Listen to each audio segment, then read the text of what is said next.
नमस्कार दोस्तों, revision class में आपका स्वागत है। पिछली वीडियो में हम मुगल काल का बाबर को समाप्त कर दिए थे। बाबर की गर्दन काट दिए थे, बाबर समाप्त हो गया। ठीक, बाबर की मृत्यु के बाद शासन कौन संभालता है मुगल काल में? हुमायूं। हुमायूं कौन है? बाबर का लड़का। तो हम मुगल शासकों का क्रम पहले देख लेते हैं। सबसे इम्पोर्टेंट है कि क्रम पूछता है ज़रूर, लेकिन घटनाओं को याद करने के लिए सारे जितनी क्रोनोलॉजी मतलब क्रम होता है आप उसको याद रखें। जैसे में मुग़ल शासकों का क्रम देखिएगा, थोड़ा सा इसको हम जूम करके और इधर कर लेते हैं। ठीक, और देखिएगा, पहले बाबर मुग़ल शासक का स्थापना करने वाला, उसके बाद आता है हुमायूं, हुमायूं के बाद अकबर आता है, अकबर के बाद सलीम जिसे जहांगीर के नाम से जाना गया, शाहजहाँ। ठीक, सारे इनके सब लड़के हैं। फिर औरंगजेब आता है, औरंगजेब की मृत्यु के बाद जहांदार शाह प्रथम आता है, बहादुर शाह प्रथम, जिसका नाम मुअज्जम था। ठीक, साहिब खबर कहते थे। फिर जहांदार शाह आता है, मतलब 1711 में। फिर आप देखेंगे फर्रुखसियर आता है, 1719 तक रहता है। 19 में दो शासक निपट जाते हैं, जो अली बंधु थे, सैयद बंधु, दो शासक निपटा देते हैं। मतलब 3 शासकों का वो उन्हें किंग मेकर कहते हैं। तो कौन आता है 1719 में? आपका रफ़ी-उद-दरजात, रफ़ी-उद-दौला। रफ़ी-उद-दौला की उपाधि शाहजहाँ द्वितीय। ठीक, और फिर मोहम्मद शाह, इसकी उपाधि रंगीला, मोहम्मद शाह रंगीला। अहमद शाह आता है, अहमद शाह अब्दाली नहीं, वो अफ़गान शासक था। ये अहमद शाह, मोहम्मद शाह के बाद अहमद शाह आता है। फिर आलमगीर द्वितीय आता है, आलमगीर द्वितीय, शाह आलम द्वितीय आता है इसके बाद। ठीक, उसके बाद कौन आता है? शाह आलम द्वितीय के बाद अकबर शाह द्वितीय आता है। अकबर द्वितीय कहते हैं इसे, जो राजा राम मोहन राय को राजा की उपाधि दिया था, वही अकबर द्वितीय। फिर देखेंगे बहादुर शाह, जफ़र नाम से अपनी कविताएं लिखता था, तो इसलिए इसे जफ़र की उपाधि मिली। तो बहादुर शाह जफ़र, यह अंतिम है आपका। 1857 की क्रांति में यह शामिल होता है और रंगून भय आता है। 1862 में इसकी मृत्यु होती है। तो हम लोग ये सारे शासकों के क्रम देखें, ये बहुत इंपॉर्टेंट है। देखिएगा, फिर से एक बार रिवीजन कर देते हैं मुगल शासकों का क्रम। बाबर, उसके बाद हुमायूं, हुमायूं के बाद अकबर आता है, अकबर के बाद जहांगीर, जहांगीर के बाद शाहजहाँ, शाहजहाँ के बाद कौन आता है? औरंगजेब। देखिएगा, औरंगजेब लिखा है। औरंगजेब के बाद बहादुर शाह प्रथम, बहादुर शाह के प्रथम के बाद जहांदार शाह, फर्रुखसियर आता है, फर्रुखसियर के बाद आपका रफ़ी-उद-दरजात, फिर रफ़ी-उद-दौला, यहाँ लिखा है रफ़ी-उद-दौला। फिर आपका मोहम्मद शाह रंगीला, अहमद शाह, फिर आलमगीर द्वितीय, शाह आलम द्वितीय, अकबर द्वितीय, फिर आपका बहादुर शाह जफ़र अंतिम। ये इतना ही है। अब यहाँ से देखिएगा,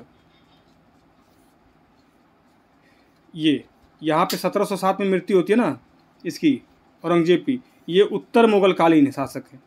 2 घटनाएं, जब से जो शासक कमज़ोर हुए तो इसे उत्तर मुगल कालीन शासक कहते हैं। ये इंपॉर्टेंट है इनका जो घटनाएं, क्योंकि कोई अस्थायी घटनाएं ना इन्होंने कोई स्थापत्य का विकास किया, न कोई प्रशासनिक विकास किया, लेकिन कुछ ऐसी उपाधियाँ रखी और सब, जो बहुत कन्फ्यूजन टॉपिक है, तो इसलिए इससे क्वेश्चन बनाता है। चलिए आइए देखते हैं हम हुमायूं को। ठीक, बाबर के बाद आया हुमायूं। बोलते रहिए मेरे साथ, सुनाई तो नहीं दे रहा है। बाबर के 4 पुत्र थे। ठीक, इनमें जो राज्य का विभाजन हुआ, हुमायूं को दिल्ली एवं आगरा, कामरान, काबुल एवं कांधार, जो अस्करी था वो संभल, और हिंदाल को अलवर, राजस्थान वाला। हुमायूं का राज्याभिषेक आगरा में हुआ था। हुमायूं का राज्याभिषेक कहाँ हुआ था? आगरा में हुआ था। ठीक है, आगरा में। आगे देखेंगे, हुमायूं द्वारा लड़े गए युद्ध, इसको थोड़ा जूम कर लेते हैं, ऐसे देखते हैं।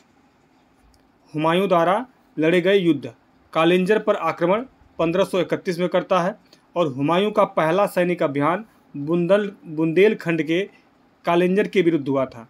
कालिंजर का शासक प्रताप रुद्र देव, बहुत इंपॉर्टेंट, ये पूछता है।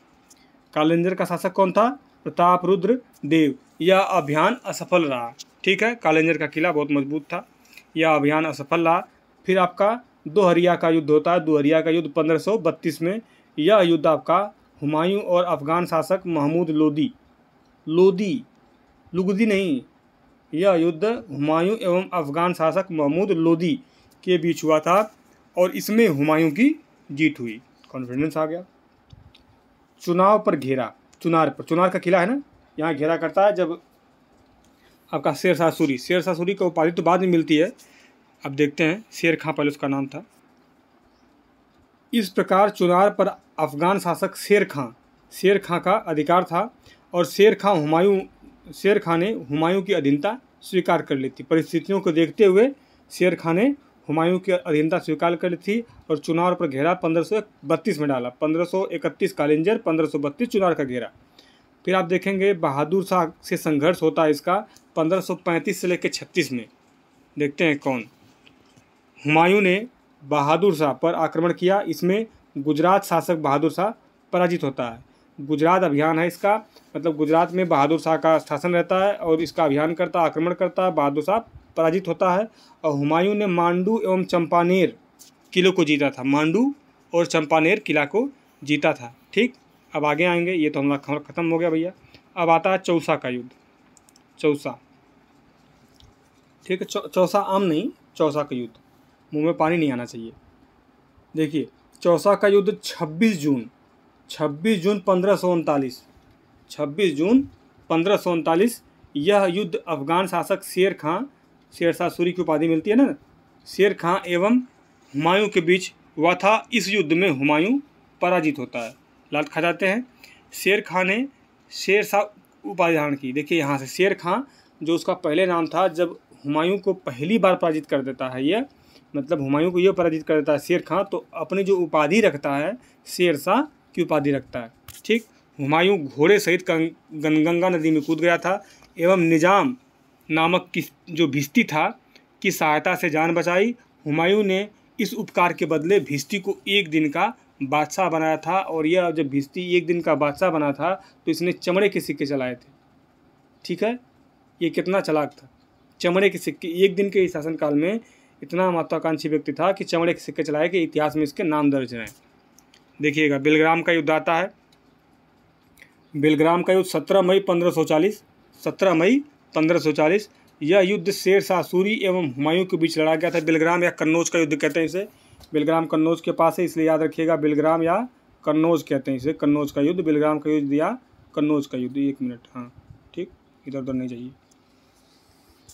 हाँ, तो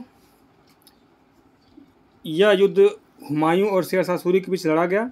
इसमें हुमायूं बुरी तरह पराजित होता है। इस युद्ध के बाद जो हुमायूं भारत छोड़कर सिंध भाग गया। ठीक है, सिंध भाग गया और अब का क्या होता है, शेरशाह सूरी ने दिल्ली एवं आगरा पर अधिकार कर लिया एवं सूरवंश की स्थापना की। यहाँ लिखा है सूरवंश की स्थापना की। किसकी स्थापना की? सूरवंश की स्थापना की।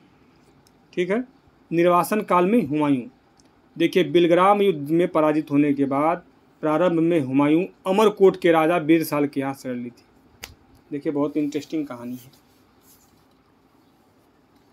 जो लेनपुल महोदय हैं, लेनपुल इतिहासकार हैं, कहते हैं हुमायूं को, जब हुमायूं मरता है तो कहते हैं कि राजा को प्रजा से, प्रजा को राजा से छुटकारा मिल गया। ये 2 जगह है ऐसी बातें आती हैं। ये तो इसको कहता है, एक और इतिहासकार है वो दूसरे शासक के लिए कहते हैं, एक दूसरा राजा है उसके लिए कहते हैं। तो आप कमेंट बॉक्स में बताइएगा कि वो कौन सा विद्वान था और किस शासक के लिए कहा था कि राजा को प्रजा से और प्रजा को राजा से छुटकारा मिल गया। लेनपुल ने हुमायूं को कहा था, ये हमने बताया। ठीक, आप देखिए, होता यह है कि युद्ध में जब हार जाता है शेरशाह से तो यह भागता है। भाग के बेलग्राम के युद्ध में हारने के बाद भाग के अमरकोट के जो राजा बीरसाल थे, बीरसाल के यहाँ शरण ले लेता है। हुमायूं 1541 में जो हमीदा बानो बेगम है, हमीदा बानो बेगम, इनसे निकाह कर लेता है। नैनो से मिल गया, हो गया प्यार, तो हो गया विवाह, निकाह। फिर क्या होता है कि अमरकोट में ही हमीदा बानो ने अकबर को जन्म दिया। हमीदा जो बानो बेगम थी, हमीदा बानो, यह अकबर को जन्म अमरकोट में ही देती हैं। अमरकोट से हुमायूं ईरान के शाह के यहाँ शरण ली थी। ठीक है, ईरान जो है शिया बाहुल्य साम्राज्य था।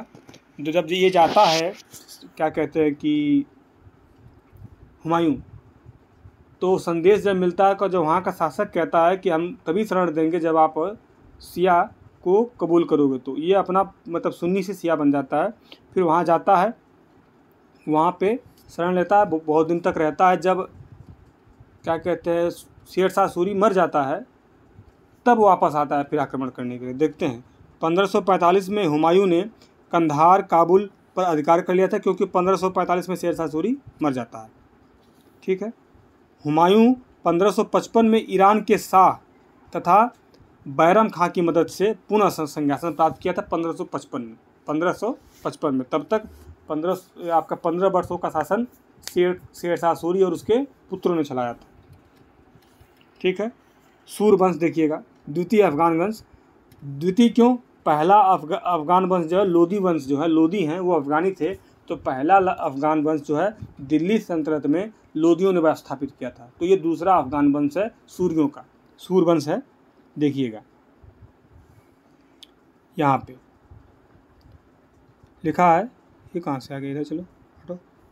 बिलग्राम के युद्ध के बाद हुमायूं को हराकर शेर शाह सूरी ने सूर वंश की स्थापना की थी, सूर वंश। ठीक है। शेर शाह सूरी इसके बारे में जानते हैं थोड़ा। शेर शाह सूरी का जो बचपन का नाम था फरीद था, फरीद बाबा नहीं, फरीद बाबा दूसरे थे, फरीद इसका नाम है शेर शाह सूरी का। बिहार के सूबेदार बहार खां लोहानी ने फरीद खां को शेर खां की उपाधि दी थी। ठीक है। बहार खां जो मोहम्मद शाह की मृत्यु के बाद शेर खां ने उसकी पत्नी से विवाह कर लिया था। जो बहार खां था मोहम्मद शाह की मृत्यु के बाद जो शेर खां था उसकी पत्नी से विवाह कर लिया था और बिहार का जो शासक बन बैठा। ठीक। बहुत थोड़ी लंबी स्टोरी है तो हम लोग पढ़ रहे हैं थोड़ा इसको। शेर खां ने चौसा युद्ध में हुमायूं को पराजित किया था और शेर शाह की उपाधि धारण की थी। बिलग्राम युद्ध में हुमायूं को पराजित किया एवं दिल्ली सल्तनत पर अधिकार कर लिया। दिल्ली में द्वितीय अफगान वंश की स्थापना किया। ठीक है। शेर शाह सूरी जो है इसका विजय अभियान देखिएगा, विजय अभियान। हाँ, आज ये थोड़ा येलो कलर में पढ़ लेते हैं। 1543 में रायसीन पर आक्रमण किया और वहाँ का जो शासक पूरनमल था, पूरनमल को धोखे से हत्या कर दी थी, गला रेत दिया पीछे से। यह शेर शाह का चरित्र, मतलब यह जो धोखे से कत्ल किया, यह शेर शाह के चरित्र पर कलंक था। ठीक। इस घटना के बाद शेर शाह के बेटे कुतुब खान ने आत्महत्या कर ली, इतनी शर्मिंदगी महसूस हुई उसके। 1540 में शेर शाह ने मारवाड़ के शासक मालदेव पर आक्रमण किया। मालदेव मारा गया, परंतु मालदेव के राजपूत सरदार जैता एवं कुप्पा ने अपनी वीरता से अफगानी सेना के छक्के छुड़ा दिए। चौका नहीं छुड़ाया, छक्के छुड़ा दिए। ठीक। क्या हुआ, जब 1540 में मारवाड़ के शासक मालदेव, यहाँ लिखा है मालदेव पर आक्रमण किया तो मालदेव तो मारे गए, परंतु राजपूत सरदार जो जैता और कुप्पा थे अपनी वीरता से अफगानियों के छक्के छुड़ा दिए। इस आक्रमण के लिए शेर शाह सूरी ने कहा था कि मुट्ठी भर बाजरे के लिए लगभग हिंदुस्तान का साम्राज्य हो चुका था। मतलब मुट्ठी भर बाजरे के लिए हमने पूरे दिल्ली सल्तनत का साम्राज्य लगभग खो चुका था। ठीक। 1545 में शेर शाह सूरी ने अपना अंतिम अभियान कलिंजर के विरुद्ध किया। इस समय कलिंजर का शासक कीरत सिंह था। उस समय पहली बार जब आक्रमण किया था हुमायूं, तो कौन शासक था? प्रतापरुद्र। जब यह शासक करता है, यह आक्रमण करता है शेर शाह सूरी, तो उसमें कीरत सिंह जो था राजा था। इस अभियान में शेर उक्का नामक आग्नेयास्त्र से गोला फेंक रहा था, परंतु गोला उसके पास ही रखे बारूद के ढेर में गिर गया और बारूद जो है भड़ाभड़ फटने लगा। इतना फटा कि शेर शाह सूरी फट गया। ठीक। शेर शाह सूरी की मृत्यु हो गई और शेर शाह सूरी जब फट गया तो ये समझ में नहीं आया कहाँ से सांस ले, कहाँ से।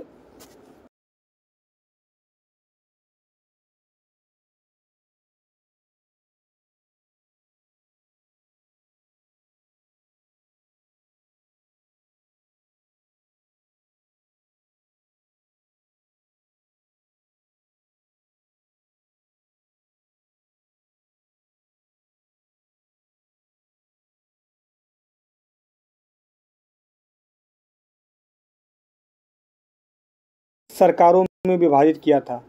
जितना संपूर्ण साम्राज्य था उनको 47 सरकारों में विभाजित किया था। और शेर शाह ने बंगाल सूबे को 19 सरकारों में विभाजित किया था बंगाल को।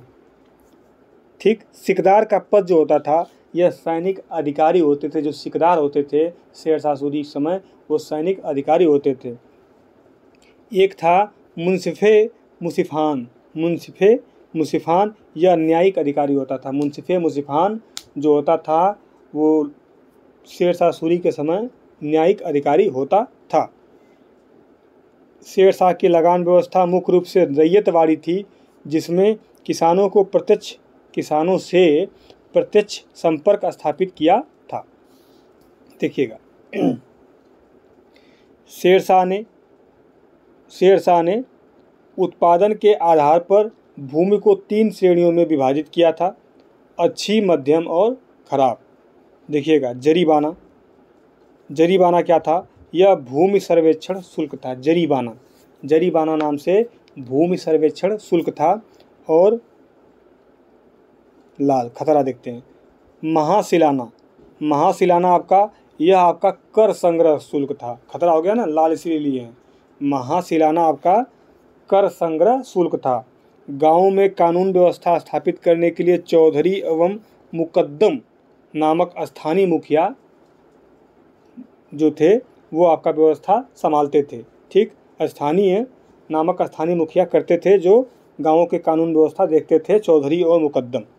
शेरशाह सूरी ने सड़क निर्माण पर बहुत बल दिया।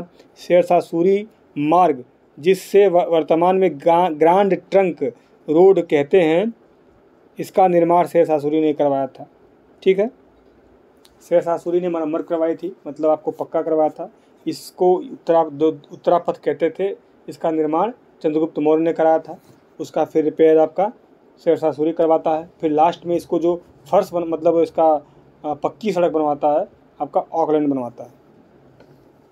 ठीक है, देखिएगा, शेरशाह सूरी ने चांदी के रुपए 180 ग्रेन और तांबे का दाम जो था 380 ग्रेन नामक सिक्के चलाए थे। चांदी का रुपया 180 ग्रेन और तांबे का जो दाम था 380 ग्राम नामक ये सिक्के चलाए थे। और शेरशाह ने रोहतासगढ़ नामक किला बनवाया था। रोहतासगढ़। कानूनगों ने शेरशाह सूरी के लिए कहा है वह बाहर से मुस्लिम और अंदर से हिंदू था। दिल्ली का अंतिम सम्राट जैसे हिंदू सम्राट, दिल्ली का अंतिम सम्राट हेमू। देखिएगा, दिल्ली का अंतिम सम्राट हेमू। शेरशाह सूरी के उत्तराधिकारियों में मोहम्मद आदिल शाह एक अयोग्य एवं दुराचारिक शासक था। इसने हेमू को अपने प्रशासन का संपूर्ण भार सौंप दिया। आदिल शाह ने चुनार को अपनी राजधानी बनाया तथा हेमू मुगलों को हिंदुस्तान से बाहर निकालने के लिए नियुक्त किया।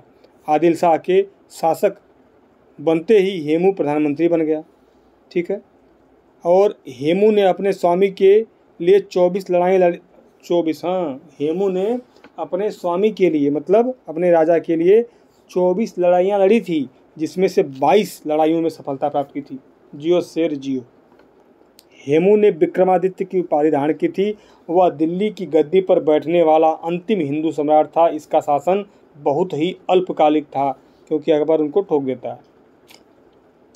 हुमायूं द्वारा पुनः राज्य की प्राप्ति। देखिएगा कैसे, 1545 में हुमायूं जब क्या करता है कि 1545 में जब इसकी मृत्यु हो जाती है शेरशाह सूरी की, तो जब उसको पता चलता है तो वापस आता है ईरान से, तो उधर से जीतते हुए आता है। काबुल, कांधार, पंजाब सबको तोड़ते फोड़ते आता है। फिर दिल्ली की गद्दी पे हचक बैठ जाता है। ठीक, 1545 में हुमायूं ने काबुल, कांधार पर हमला करके कब्जा कर लिया। ठीक, गर्दन पकड़ ली उनकी। अब फरवरी 1555 में लाहौर पे अधिकार कर लिया। ठीक, अभी वर्तमान लाहौर पे अभी हमारा अधिकार नहीं है, होगा भविष्य में आप लोगों का सहयोग। अरे क्या अपना जी खा रहे हैं, सब अधिकार करने की क्या जरूरत है। मच्छीवाड़ा का युद्ध था, बहुत इंपॉर्टेंट है। मच्छीवाड़ा का युद्ध आपका 15 मई 1555 में होता है और यह सतलज नदी के किनारे, सतलज देखिए, रावी के किनारे नहीं, सतलज के किनारे हुआ है। हुमायूं और अफगान जो सरदार था नसीब खां एवं तातार खां के बीच हुआ था। तातार और नसीब के खां हुआ था, हुमायूं था। इसमें हुमायूं को जीत हुई। अब मुग़लों का अधिकार पंजाब पर हो गया। मैं आपसे बोला ना अभी कि काबुल, कांधार और लाहौर को जीतता हुआ, पंजाब को रोद दिया मतलब मच्छीवाड़ा, मच्छियों को मच्छीवाड़ा, ठीक, रोदता हुआ आता है दिल्ली। फिर आता है सर हिंद का युद्ध 22 जून 1555, मच्छीवाड़ा का युद्ध होता है 15 मई 1555, देखिए लिखा है ना 15 मई 1555 मच्छीवाड़ा का युद्ध। और सरहिंद का युद्ध जो होता है आपका 22 जून 1555 में होता है। और यह युद्ध आपका अफगान एवं मुग़ल सेना के बीच हुआ था। अफगानों का नेतृत्व सिकंदर सूर एवं मुग़ल सेना का नेतृत्व बैरम खान ने किया था। देखिएगा जो सरहिंद का युद्ध होता है 22 जून 1555 को, यह युद्ध अफगान और मुग़लों के बीच में हुआ था, मुग़ल और अफगानों के बीच में हुआ था। अफगानों का जो नेतृत्व करता था वो सिकंदर सूर था, लिखा है यहाँ पे देखिएगा, थोड़ा कलर चेंज करके दिखा देते हैं आपको। अफगानों का नेतृत्व आपका सिकंदर सूर और मुग़ल सेना का नेतृत्व आपका बैरम खां करता है। अफगान सेना लात खा के पराजित होती है। और क्या होता है कि सरहिंद, अफगान सेना जब पराजित हो जाती है तो सरहिंद के युद्ध में विजय के बाद भारत का सिंहासन एक बार फिर मुग़लों के हाथ में चला जाता है और मुग़ल शासन स्थापित हो जाता है। 23 जुलाई 1555, 23 जुलाई, अरे कहाँ लिख रहे हैं, अरे कलुआ, एक कलुआ, 1555 में हुमायूं पुस्तकालय की सीढ़ियों से गिरा और उसकी मृत्यु हो गई। क्या होता है, पुस्तकालय से उतर रहा था, लाइन मार रहा था, पुस्तकालय से उतर रहा था, ध्यान कहीं और था, फिसल गया, गिर गया और लुढ़क के गिरा और लुढ़कता ही रह गया। फिर पूरे अपने जीवन काल में हुमायूं लुढ़कता ही मर गया। इतिहासकार कहते हैं कि हुमायूं अपने पूरे जीवन काल में लुढ़कता ही रहा और लुढ़कते लुढ़कते मर गया। हुमायूं सप्ताह के 7 दिन 7 रंग के कपड़े पहनता था। इससे पता चलता है कि वह ज्योतिष वास्तुशास्त्र पे बहुत भरोसा करता था। ठीक, हुमायूं एकमात्र मुग़ल शासक था जिसने अपना साम्राज्य अपने भाइयों में बांटा था। और हम लोग देखे हैं ऊपर, ठीक, अस्करी का अंधाल वाला। अब आता है अकबर। अकबर आता है हुमायूं के बाद।